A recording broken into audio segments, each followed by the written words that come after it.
All right, so this is part 2 of our PowerPoint video on supplements. So we're going to go ahead and move on to energy gels. So energy gels are these things. They're made by companies like Goo and Power Bar makes a gel. It just comes in these little sort of foil plastic packets. And usually the primary purpose of these is to provide carbohydrates. Sometimes they'll have a little caffeine in them. We've talked about how caffeine enhances performance. Now, it's just an easy way to get down your carbohydrates. It doesn't matter whether you get your carbohydrates from here or from Gatorade or whichever. These energy gels primarily provide carbohydrates. Sometimes they'll have antioxidants and other things in there, but we've already talked about how taking extras of those doesn't really help. The main thing in there is the carbohydrates. So the thing about these is they have to be taken with 8 to 12 ounces of water, partially to dilute the thick syrupy gel in your stomach, and also to wash it down in your mouth. I don't know if you've ever had one of these, but they're very sticky, and if you tried to have one without drinking any water, it's very unpleasant. Okay, so then we're going to move on to glycerol. Glycerol is something that you'll see sometimes in GNC and some of these other places. It helps promote hyperhydration. So basically, the glycerol is absorbed into your bloodstream, and along with glycerol goes extra water. So you retain extra water in your blood. And so the advantage of this is that it may help keep the body cool, right? If you have more water, more body water and more blood, then when water goes to the surface of your skin, you have less of it that is being diverted from your working muscles, right? So more blood volume is good for doing work in the heat. So this is something that you'll sometimes see. Now, the thing about this stuff is it was recently banned by the International Olympic Committee. So athletes that participate in Olympic sports at the elite level in Olympic sports are not supposed to use the stuff. I don't really think there's any way to test for it is the other thing. So some of them may be using it anyway. The other disadvantage is it may cause GI distress, right? It may cause stomach aches, because when you drink this stuff, you got to drink it with a lot of water, and if not, you're going to have a stomach ache for sure. Okay, so next we'll go on to medium chain triglycerides. So remember, triglycerides are the components. Triglycerides are lipids, right? Components of fats. And the thing about most of the fats we eat are long chain triglycerides, right? So they're 14 carbon chains or longer. The thing about medium chain triglycerides is they have shorter chains, between 6 and 13 carbon chains, okay? So what they do is they essentially can be metabolized in a way that is very similar to carbohydrates. So again, they spare glycogen. We talk about this again and again with lots of these supplements. They save glycogen, and they help you use it for use your glycogen whenever you really, really need it at other times. Disadvantage: give some people a stomach ache, may cause GI distress. All right. So now we'll talk about sodium bicarbonate. So sodium bicarbonate buffers the lactic acid during intense exercise. And you have natural buffering ability in your blood, but this just enhances it. So where this is going to be most effective is events that last between 1 and 7 minutes, right? So one study found improvements of 3 to 5 seconds in a run that lasts 4 minutes.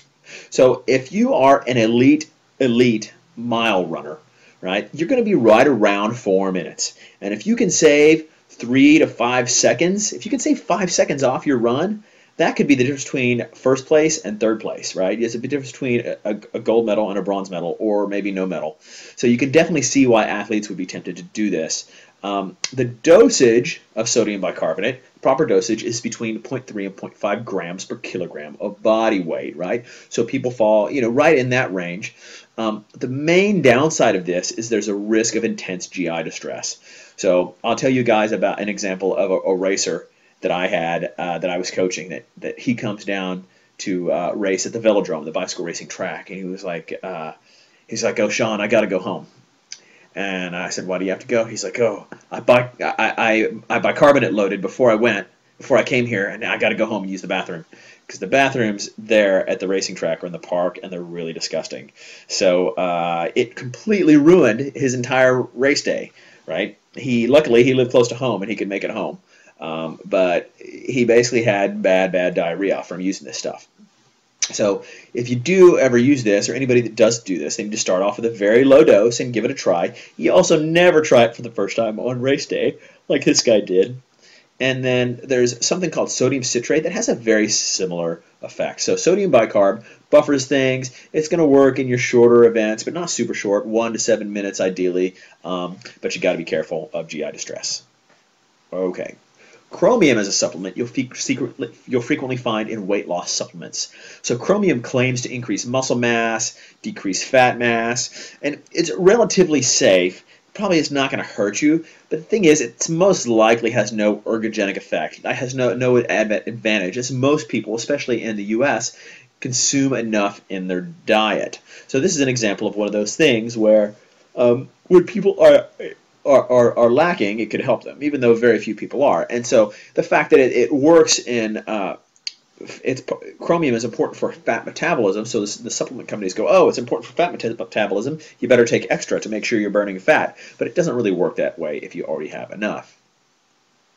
Right? Another supplement that you'll hear about is HMB, or hydroxy beta methylbutyrate. This is common in bodybuilders, and what it claims to do is enhance protein synthesis and reduce protein breakdown. So it may be effective. Where it's been seen to be effective, for sure, is with people with massive trauma, people that have massive burns and things like that. It definitely helps them, right? But it also may be effective in people that want to bodybuild and things like that. The disadvantage is there aren't that many human studies. There are more studies done on animals, on rats, and that the long-term benefits, the long-term effects are unknown, so we don't know if it's bad for you to do this for years and years. The other disadvantage is that benefits will decline with use. So the first time you'll get a little advantage of it, the second time not so much, the third time not so much, and so that's how this works. All right. Another supplement that you'll find out there pretty frequently is called glucosamine or chondroitin. They're sold as joint health supplements. You'll find this stuff in Costco or CVS or whatever, even the grocery store, for joint health and joint pain.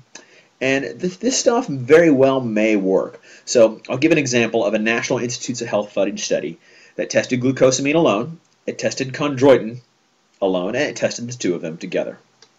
And so when they did this study, they got all these people that had joint pain, and overall there were no significant differences between the other treatments tested and the placebo. So basically doing a little physical therapy and that sort of thing. So here's what they found when they looked at the results a little bit more, is that participants that had mild pain, right, there was no significant pain relief. However, for people with moderate to severe pain, the glucosamine chondroitin provided some pain relief, right? So basically with people that had very little pain, it didn't help. If people had worse pain, it did help.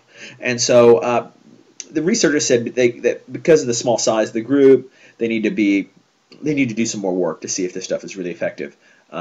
This is a supplement that I have taken in the past when I've had prolonged joint pain. I have problems with one of my knees, and it can't hurt you, so I figure I'll take it. Here's a link to the NIH study if you'd like to follow this link. It's in your PowerPoint. Okay. Another supplement that's kind of popular these days is a supplement called quercetin. So quercetin is an active ingredient in the beverage, the supplement FRS that Lance Armstrong is going around selling these days. And quercetin is really the active ingredient in there. They put vitamins and other things like that in there, but quercetin is the most important part, right? So quercetin is an antioxidant, and it's found in apple skins and red onions. But the most important thing about it is that it increases mitochondrial density and therefore athletic performance. So mitochondria, remember, it's the powerhouse of the cell, and it helps you create energy from fat and from that first step of carbohydrate. So the more mitochondria you have, the faster you can create energy. And the faster you create energy, the faster you can run or swing a bat or jog or ski or ride a bike. So more mitochondrial density, it means you have a greater aerobic performance, right? And so the recommended dosage is about 500 milligrams a day. And you'd have to eat something like 30 apple skins a day or 17 onions, you know, to have what you would need to get in the 500 milligrams a day. So this is readily available online, It may be available at GNC and places like that. I'm not too sure, but I personally take this, and I buy it online. If you buy FRS, if you buy that stuff, it's around 45, 50 bucks a month, I believe. If you buy the quercetin by itself, it's about 10 or 15 bucks a month. Okay, so all of these things are generally regarded as safe.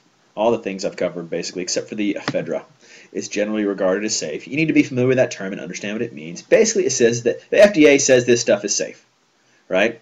And that taking it in appropriate amounts is not going to hurt you, right? And so basically what we're looking at is, you've got to decide if you want to take these supplements. And I've got a couple of ideas about this. So my personal view is that most circumstances, most people probably don't need to take supplements, right? However, here's some good criteria if you want to take something. Is it safe?